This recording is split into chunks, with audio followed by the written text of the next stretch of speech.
Thank you for attending today's Pitch Me. For today's Pitch Me, we have two presenters, but just before we get into their presentations, let's first meet our esteemed panelists. First, we have Amit Anagnos, who is the principal of Results CFO. Then we have Christopher Bell III, who is the Chief Operating Officer for Stealthonomics. And we have Lorette Farris, who is the CEO and Business Strategist for iBoss Inc. We have Alexis Coates, and Alexis Coates is the founder and chairman of Black Business Review. So, Alexis? Thank you very much. I just never seen him here. Oh my God. Good morning to everyone. Good morning. Glad to be able to present to you, to talk a little bit about Black Business Review. Black Business Review is a news website which provides news to minorities around the globe. So let's jump right in. So 83% of minorities own smartphones, which is a target market for Black Business Review. 13 or more of African American websites garner a little more than 1 million users, 4 of which outlets, which is the Root, Rural, and Huffington Post. So we kind of like focus on similar to the Huffington Post models and look at sort of curating news from other sources like AP and some larger sources. 80% in 2019, 80% of the internet traffic will be video. And that's something heavy to pay attention to going forward. Black Business Review model is mainly built around online presence. We're not heavily into print publications, newspapers. We're more interested in the online presence and the growth in online space and videos. There's a race for access to news for minorities. There has been historically, post-2010, now you have much more people that have smartphones and devices that now need access to news, which Black Business Review intend to provide that to minorities throughout the world. Also, we'll talk about the digital media is seeing circulation growth. The growth now it's going from anywhere from 32 million to about 42 million. It's growing every year. In India, they're anticipating there's going to be 1 billion people that's coming online looking for news and information through news portals and sites. Also, minority-owned news websites, like I said, Root, have been acquired by much larger legacy companies, NBC Universal and some other companies. So we're looking at raising money from some of those sources. And the 4 sectors of Black Business Review are digital media, which is our online presence, and we're always looking to add additional digital medias to our platform. Events, we put on events around the globe, entrepreneur events, golf tournaments. We have a golf tournament scheduled for the Bahamas, and we have some other events scheduled around the globe. Our media events, we're looking to do interviews, on-site interviews in LA, New York, Texas, and Atlanta.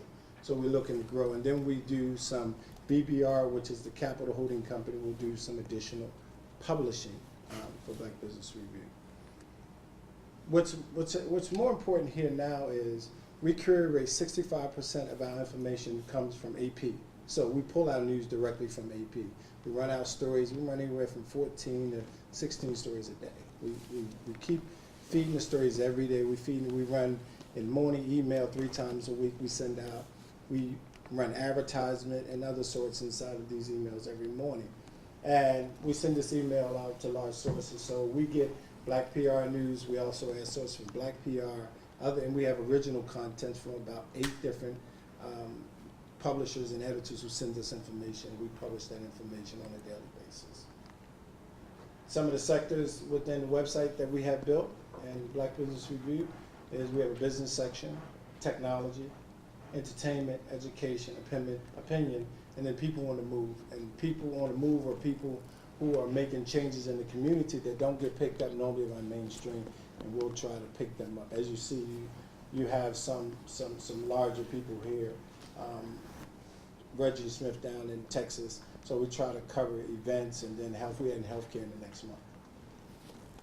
Now, what's really important is at the core of who I am is I'm a technology guy, right?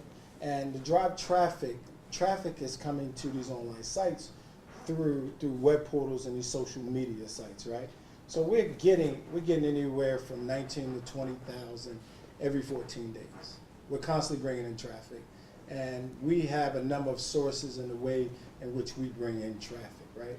So also we have, and we probably got a little less than about 60% bounce rate, and we're getting that number down. So that means you're looking at about 2 or 3 pages. So we're monitoring everything you do when you come to the site. We run all sorts of analytic tools. We know what's happening on Twitter. We know what's going on around the globe. And we got a pretty solid growth across the board. What's really exciting about Black Business Review, in August of 2016, we had 400 users. Today, you can go online right now on Instagram, we had 32,000. The goal in October is to be at 100,000. The significance of having 32,000 users on Instagram is that that's traffic that drives traffic back to Black Business Review website. And we're really interested in, from Facebook, some of the Facebook audiences, over 1 billion users, pushing users back over to Black Business Review. And you notice also our followers we got a little over 50% of our followers are women. So we focus a lot of target audiences, target stories to women. And then we are down probably about the other percentage, 48%, which are men, we push story to. Some of our heavier regions are New York.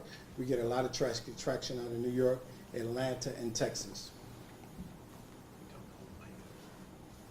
Okay, and so going forward, also talking additionally about the advertising market, which is where we're going to generate the most revenue from, right? The revenue is going to generate from banner ads, video ads, and rich media. Rich media is like live video, video interviews, content that's coming from AP. We're running content. So 44% of the market spends about $12 billion on banner ads, and then about 29% on video ads. And as I said, in 2019-20, video ads is going to probably be 75 to 80% of the content on the internet. That's where the world is going, right? Everyone has a phone, so everyone is constantly running video. And that's really important to understand from a growth perspective where the internet is going. Some of the players in the market, investment in digital media, you have NBC Universal, which is always looking for a segment target.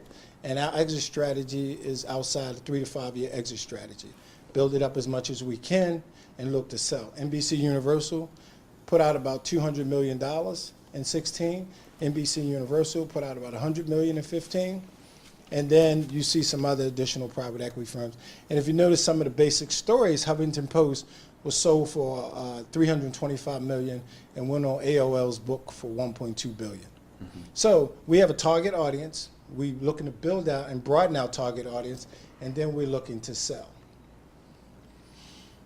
As I said, we got about 43 million African Americans strong, unique buying habits out on the internet. African Americans read a lot of financial magazines. We run quite a few financial stories from a global perspective. 83% of blacks use smartphones.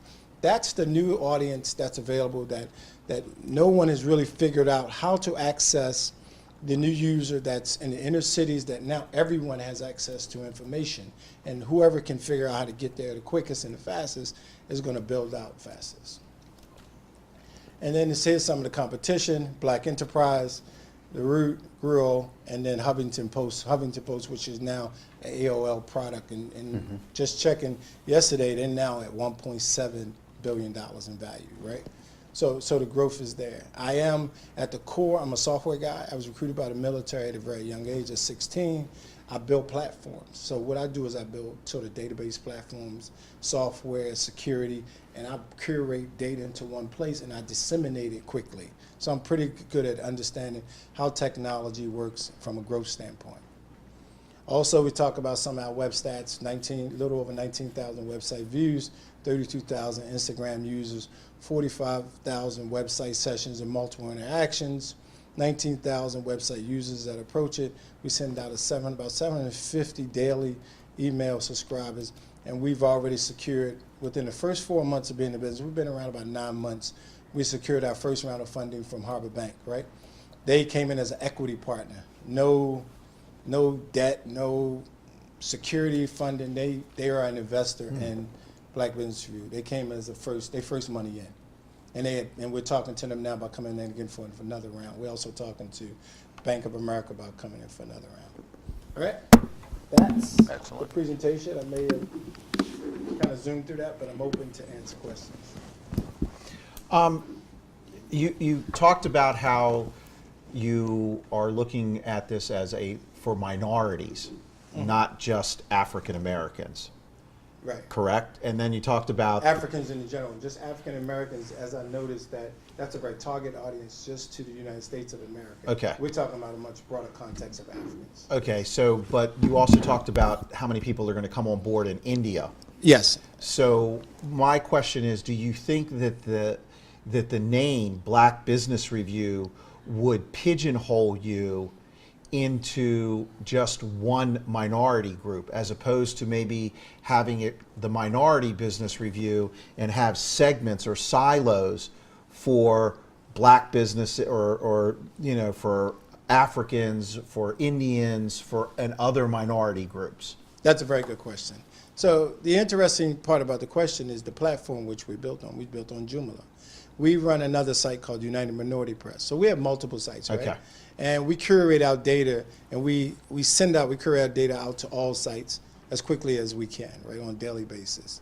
So we do address other audiences, other Hispanic groups, other groups around the continent. So we are aware that the Black Business Review is a very targeted audience, but we also we are familiar with Indian, Hispanic, and other groups around the world, minority groups.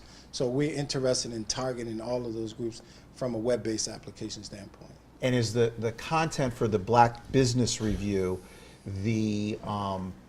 is it just based on business information and entrepreneurial articles and advice, or is it just general in scope like a newspaper would be? Right, general in scope as in MSNBC, CNN. We both buy our data from AP, so Okay. we run some of the general stories. As I said, about 65% come from AP, but then we have freelancers who provide stories to us in addition to, then we have specialty writers in Philadelphia and Texas and other places that provide a specialty content, right? You had, for instance, back when Donald Trump was running, we had Black Republicans, right? Specifically, that had a major campaign going on in Philadelphia. Right. So we had a reporter on the ground put together a full-blown story, pictures and everything, right?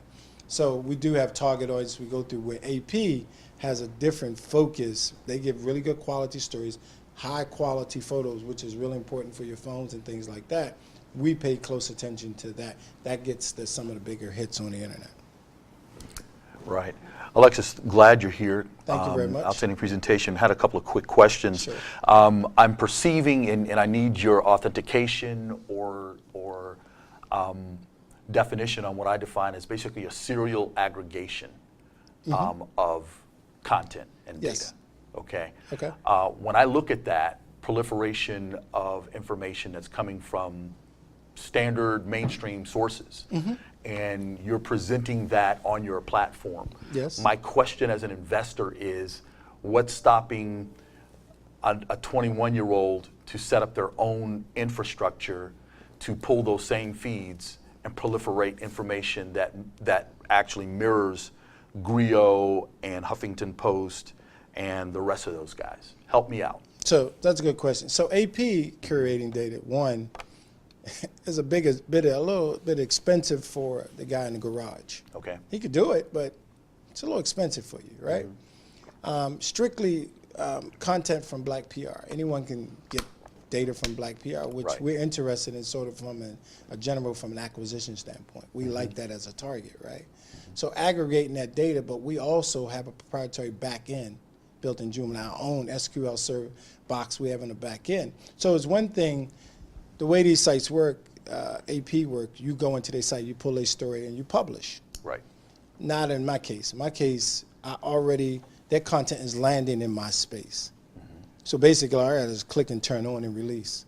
So it's a little different, and it requires some sort of real technical background, a team. And there is space for other people to come into this space, but then there is a capital input to build our infrastructure for this. You can't just freelance and come into this space. I'm sure people can, but there's sort of real capital input in order to grow this out. Okay, thanks. Yep. Thank you so much, Alexis. Happy to have you in front Thank of you us. very much. Thank you. And so my question comes from the standpoint, what is the full breadth of the revenue model? As an investor, I saw banner ads, Yes. and if I don't get too proprietary, what is the actual revenue model for BBR, and then how does that translate into looking for an acquisition partner?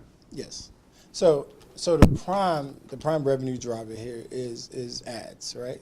It's sort of ads running on multiple sites, and ads running on multiple sites, and any access to events. We provide events, but from an investor standpoint, the excitement in this product is the exit strategy, right? It's not just the ads. You can drive the ads, you can live with it, but ultimately what we're doing is we're putting together, we're curating large amounts of people coming to one site, target audiences, which we have all their demographic information when you come to our site. And then on the back end, for the investor, we're looking for an exit strategy. We're looking to exit out at that point. Now, we have a general burn rate that we're burning, bringing in money and putting out money and growth. And we have growth for acquisitions and other things we're doing. But at the end of the day, we have an acquisition, we have an exit strategy at the end that the investors is looking for a payout from that standpoint. And I won't ask you to tell us, but I'm going to make an assumption Yes. that you have the metrics for what the potential acquirers need to see in order for that platform to be at a stage that the investors truly cash out. Yes. Or would you also consider doing a public offering by way of that being an exit? So, which is to walk lightly, right? So you have to be careful walking lightly on and sort of talking about public offerings, right? So at the end of the day, it is BBR's goal to do a public offering, a public-private placement, right? But you have to be careful publicly saying that until you have everything clearly in order, right? But we have, for instance, I will say, right, we have about a $7.2 million raise out we're interested in, right? That's our raise. Okay. And we want to do a private placement to raise that money. But structurally, you have to be in order. And there are targets of historical newspapers have been around for 40 years, 50 years that have a strong paper revenue side, but then they're also starting to pick up on the internet, but they still don't figure that out.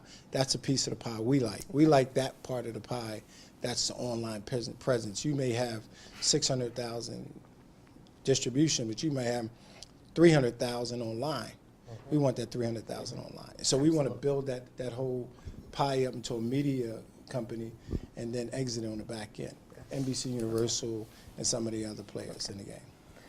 All right, if I had the thing in my ear, it would be telling me, cut, cut, Yeah. cut. Thank you so much, Alexis. Thank you We very much. appreciate Thank you, Alexis. the Pleasure. presentation. Thank you. Thank you.